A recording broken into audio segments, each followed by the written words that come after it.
Well, welcome. As I share here today, I want to start with just a bit of a DVD clip of Dr. Linda Yang, who has partnered with Mr. Hockenbrock and got this thing rolling. Dr. Yang is a neurosurgeon over at the University of Michigan. Essentially was saying, I need help, I need research help, and Mr. Hockenbrock connected with her, connected us with U of M, and here we are. So there's a couple minutes of a DVD clip that I'd like to be able to show here.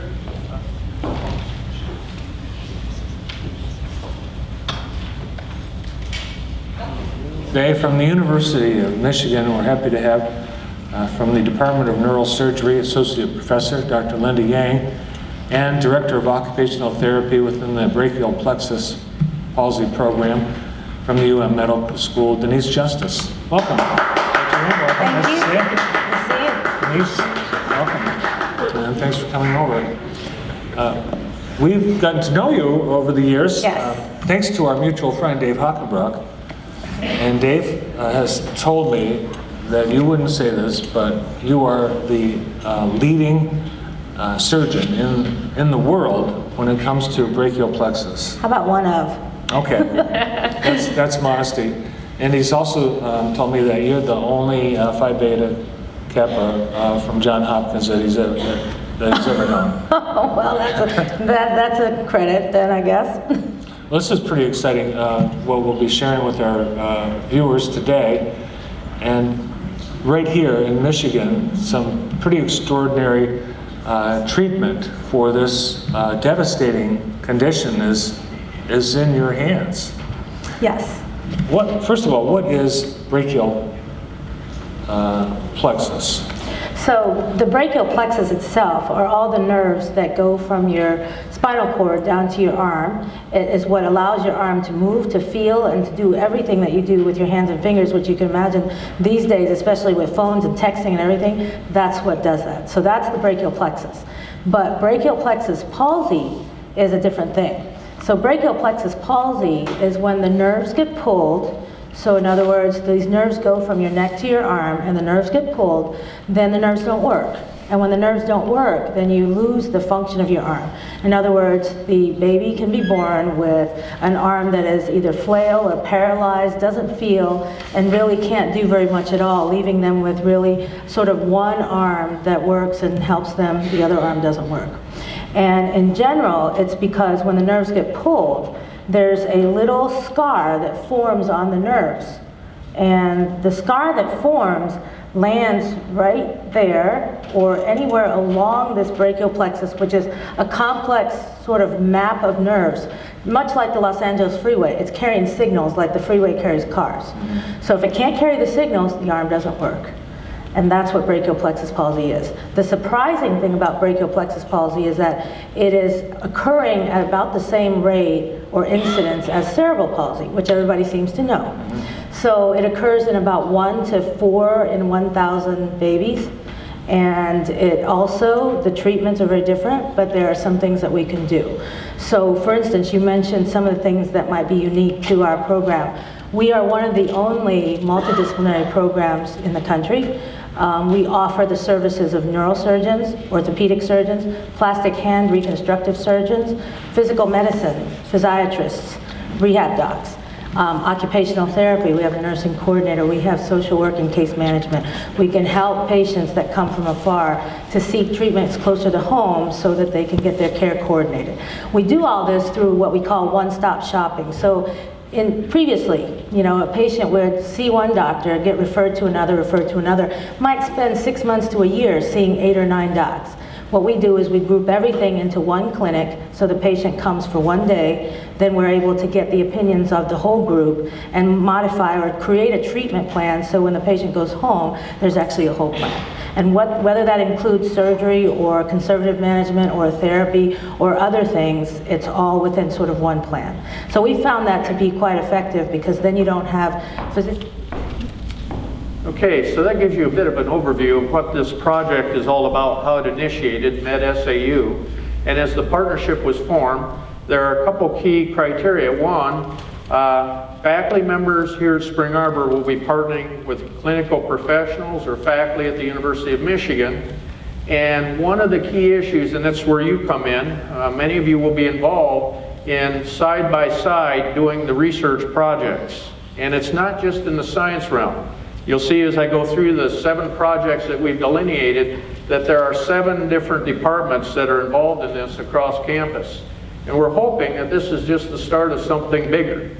This is the start off. This is the 1-year initiation of this project, and we're hoping that it will continue to grow. I've had an opportunity a number of times to meet with Dr. Yang, and I'm involved in one of the projects, and as we'll see, we'll walk through and just share the others. So the first project that will be beginning, hopefully these will begin this summer. The biggest issue right now is getting all these projects through what's called the IRB, the Institutional Review Board at the University of Michigan. That can take a couple of months per project, but we're working on that. Many of these projects, we have the IRBs either written or written and finished and ready to submit, and that's our initial effort. And we know that even if we get them in now, that it's not going to be probably until mid-June or early July before we can actually start up. The first project, and the IRB is written on this one, so this is the one we'll probably kick off first and the quickest. It's evaluating quality of life issues for the children that are born with neonatal brachial plexus palsy.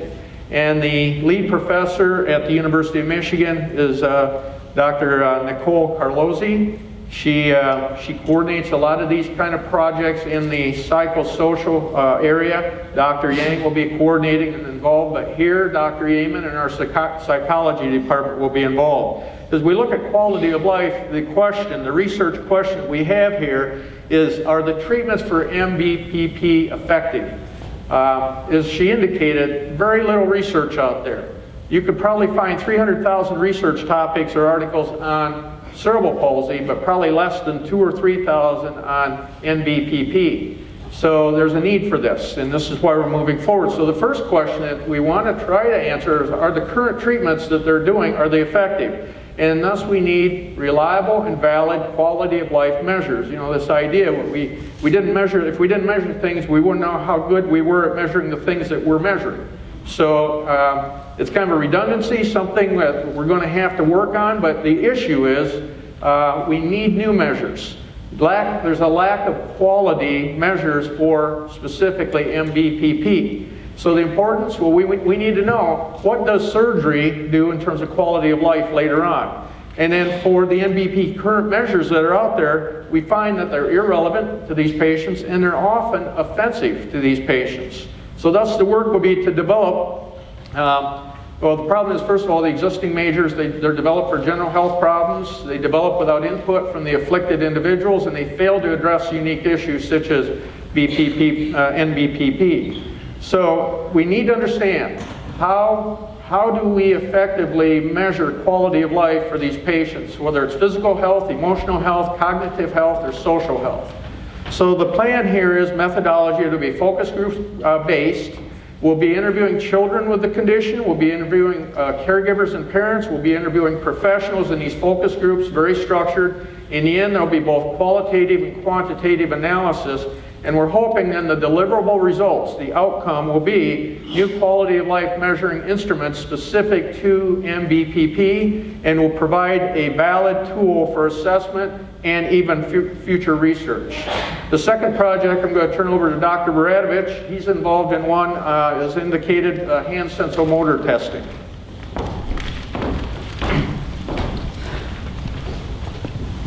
Morning. Hello. I've never been called quiet, so maybe if I just project my voice, you'll all be able to hear me.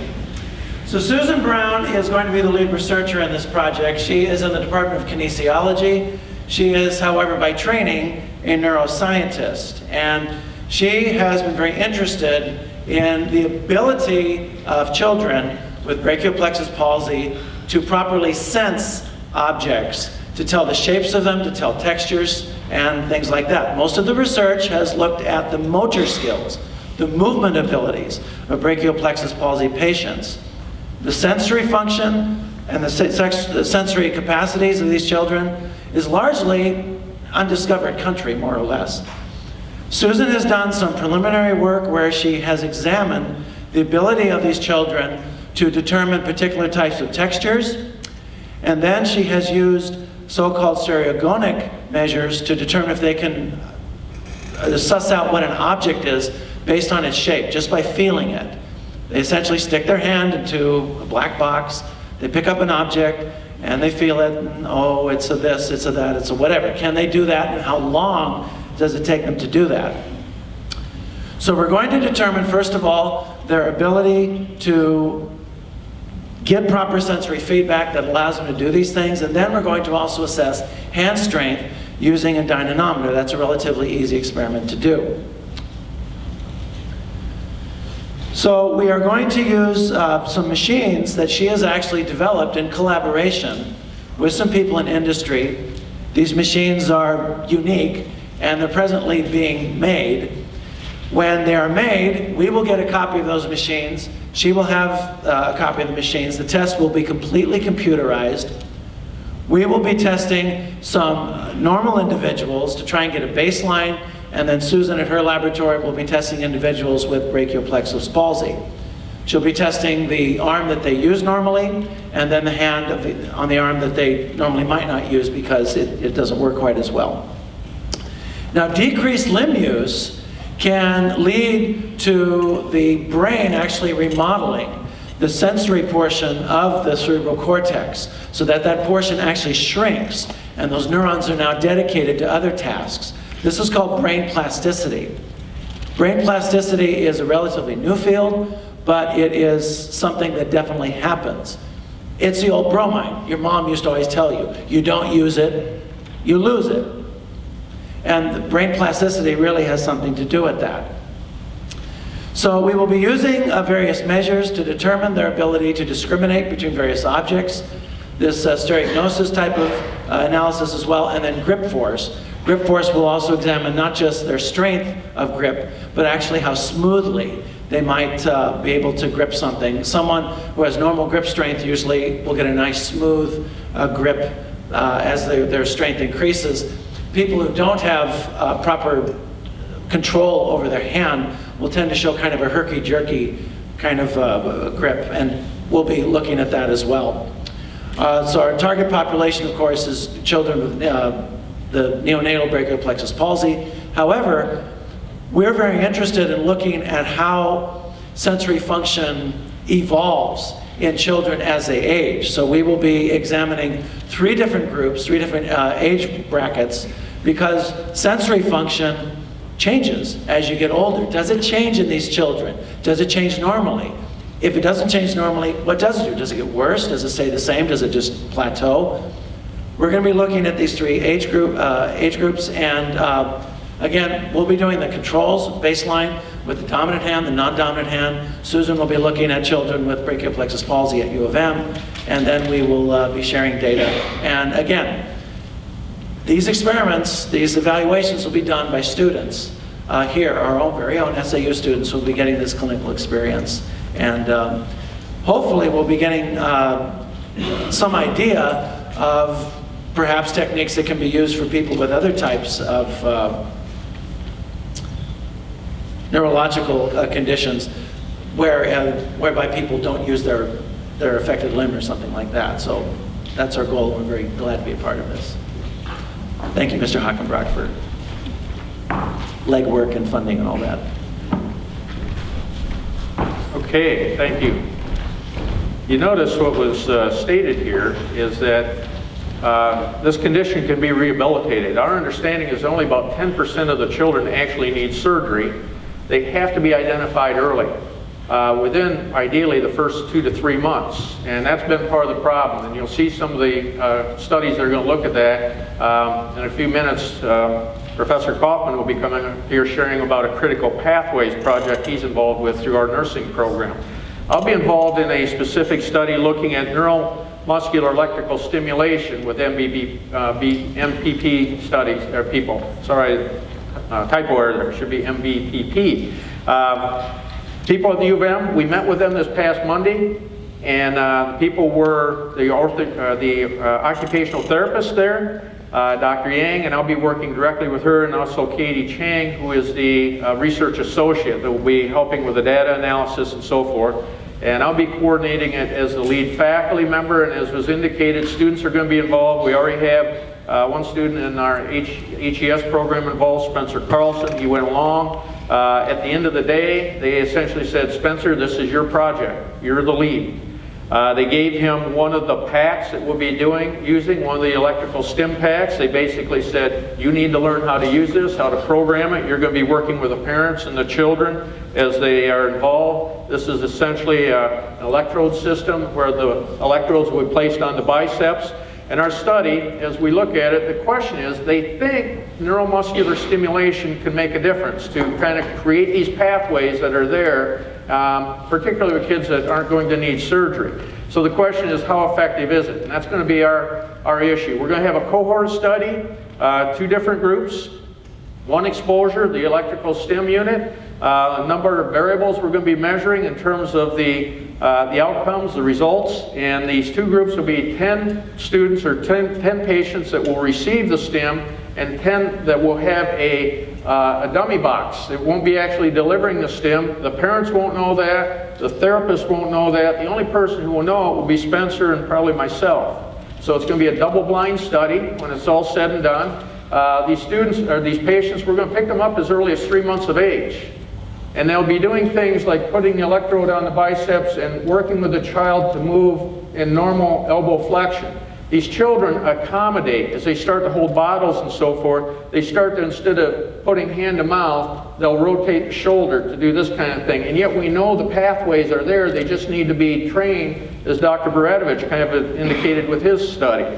So the issue is, will the electrical stim work? Using the parent, the child at home, training them how to use it over a period of 3 months. We'll bring them in, remeasure, and see how it goes in terms of body function. Do they get better elbow flexion? Is there normal flexion and extension, range of motion, strength? Is the arm growing as it should? Because in many of these children, the arms atrophy and they go into elbow contracture. Activity, can they do the hand to mouth? Can they hold a bottle? And then we're going to be doing videos where the parents will be videotaping regularly before we put the stim unit on and after they take it off, and measuring some hand to mouth kind of activities and skills. So what we're hoping is to confirm or refute how well the neuromuscular electrical stimulation will work as a viable treatment modality. Project number 4 is a project that will be conducted through the School of Education. And Dr. Spires, a pediatric MD over at the U of M, will be coordinating at that end. And on this end, it will be Ruben Rubio. And also a local individual is going to be doing some consulting. Steve Sutka, who is in our health education program, will be involved helping at that end because he's got quite a bit of expertise in this whole bullying issue. So basically, the background is we figure, we know that there's enough information out there that suggests that maybe children with disabilities get bullied, disproportionate to their able-bodied peers. And is the study of bullying with disability children is very meager, and especially so with MBPP.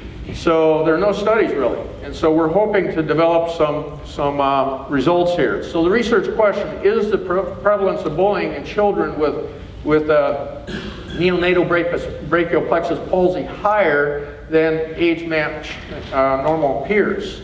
And again, it'll be a focus group study. It'll involve cross-sectional survey of both the children, and these are going to be older children who can respond anonymously and respond hopefully truthfully. But then we're also going to pair it with things like, what are their parents and guardians saying about their child being bullied. And so as we collect the data, we hope in the end that these self-reported results will help us, that the parents' results will help us then to move forward with interventions that might affect this, perhaps even videos, DVD materials rather, that would go out to the public schools, educational materials, and even taking it to children with other upper extremity disabilities. The next project is the Critical Pathway Project I mentioned a few minutes ago, and Al Kaufman from the MSN program here will be speaking on that. Good afternoon. I suspect for some of you, one surprise for today is that Spring Arbor has a nursing program. And that's because the nursing program is located in the Graduate Professional Studies, the School of Graduate and Professional Studies. All of our students have a minimum of an associate degree, so they're not undergrads on campus. My partner working with this project number 5 is Mariana Papadich. She's a nurse practitioner at U of M. The objective that we will accomplish is to design a critical pathway for an outpatient early evaluation and treatment of neonatal brachial plexus palsy. A critical pathway is essentially an algorithm that clinical personnel use when they make decisions about patients. For instance, if you were having chest pain and you arrived at an emergency room, all the people in an emergency room would know that algorithm. You would get an aspirin at the door, you would have an EKG done within 5 minutes, etc. No such clinical pathway exists for NBPP. The value of critical pathways, you may also hear them called clinical pathways, the value of them is that it standardizes care across the healthcare system. The method that will be used, this is an extensive literature search. It's essentially a meta-analysis of the literature with an evaluation to follow. There will be teams of graduate and undergraduate nursing students working with U of M personnel to collect the literature, evaluate the literature, and develop this critical pathway.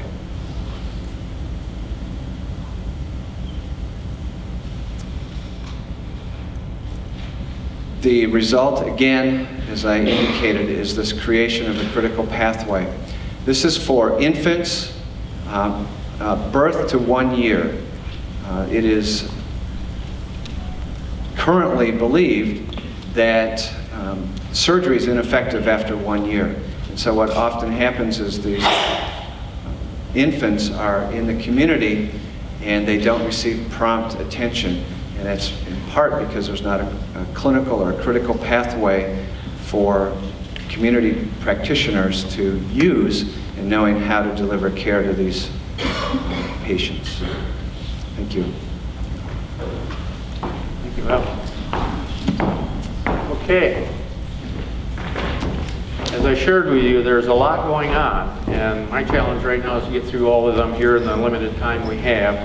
As we move forward, we're going to be looking at the next project, which is a self-determination project. The leaders of this project will be Dr. Donna Bergman over in the School of Education and a physician over at the University of Michigan who will be coordinating there and helping, and then Karen Woods also in the School of Ed will be involved.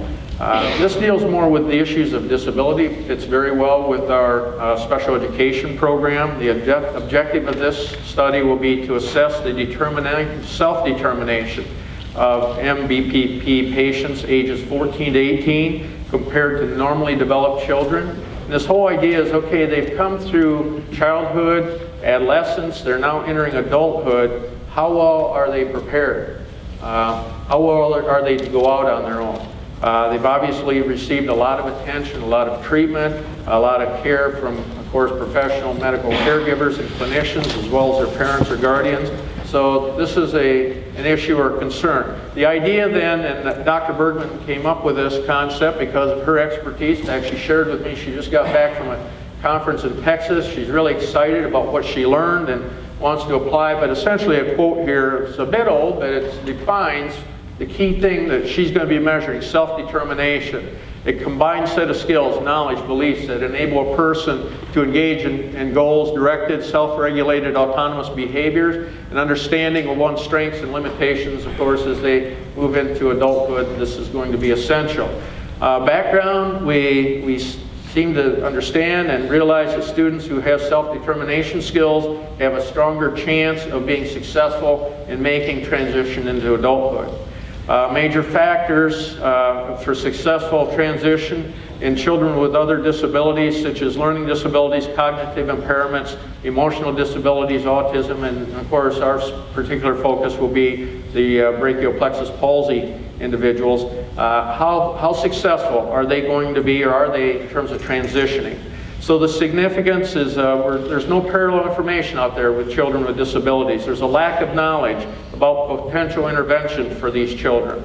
So they're going to be doing a comprehensive review of literature, as of course all the studies will be doing. They're going to take what's out there and available in terms of valid, reliable instruments that are kind of broad-based, and then they're going to try to accommodate those instruments where possible, or if necessary, create specific instruments that would be effective for MVP individuals. They'll do a cross-sectional analysis survey study looking at 20 normal and 20 NBPP adolescents, 14 to 18 years of age. And then as a result, they're hoping to determine whether the self-evaluation of children is less compared than with their developing peers. And then as you can see with many of these studies, it opens the door for further steps beyond this initial year. When we learn things that kind of take us in a certain direction, then hopefully a year from now we're maybe back here talking about the studies we'll be doing over the next year. The last project is one that's not necessarily right now a research study, but rather it's about educational materials. Done again by Denise Johnson. You'll see her name throughout many of these presentations. She's the lead occupational therapist over there. And then here's where the School of Communication, or the Department of Communication, and the Department of Art will be involved. And Dr. Metz and Dory Shelby, Brian Shaw, they'll all be involved. The background here, it's very limited in terms of educational materials, specific educational materials. I venture to say, of course, as was indicated earlier, probably before you walked in the room today, very few of you knew about neonatal brachial plexus palsy. That's because there's not a lot of educational information out there, neither for the children and the parents that are involved, nor for the public to become more aware of the issue. It's extremely expensive. They shared with us some of the costs that they've had. They do have some materials, somewhat limited materials, but they shared with us the cost that it was for them just to produce the materials that they have here, brochures and booklets. One exciting thing is they have a series of children's books that they can provide to families, and mothers and fathers can read to their children that have this issue, this disorder. And it was written actually by a parent whose son or daughter had brachial plexus palsy. And she wrote the children's book, and it took quite a lot of effort for them even to get them published at this level. So there's a need for materials, need to educate parents, patients, public, and of course the practitioners too. So the goal is to produce the needed materials, print materials, digital materials, audio-visual media. The communications department, they have a summer camp for these children, and we're actually going to track one of these children through the summer camp.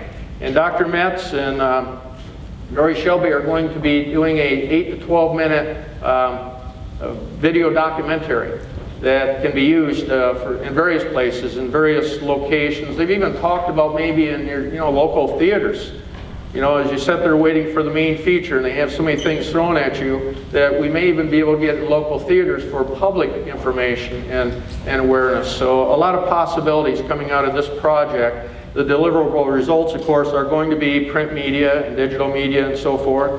But then it will allow us to go to the next step, is do families, do parents that have patients that have a better understanding regarding the condition, have a higher quality of life, and make better adjustments to the condition both physically and emotionally. And you can see how this loops back to issues of quality of life, transition into adulthood, and some of the other projects that we've covered. So there you have it, the 7 projects that we're embarking on here in the next couple of weeks. We're already started on many of them, we have a good start, others we're moving forward.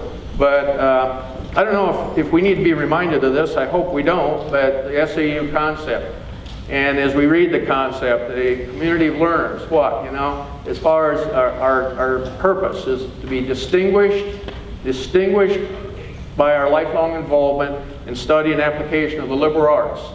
That's the beauty of this. It's involving departments all around campus, not just the science department. That's why we opened it up here today instead of it necessarily being a natural science seminar. We know we have teacher education, psychology, art, communications, totally, truly, the liberal arts. And for what purpose? Total commitment to Jesus Christ as a perspective for learning.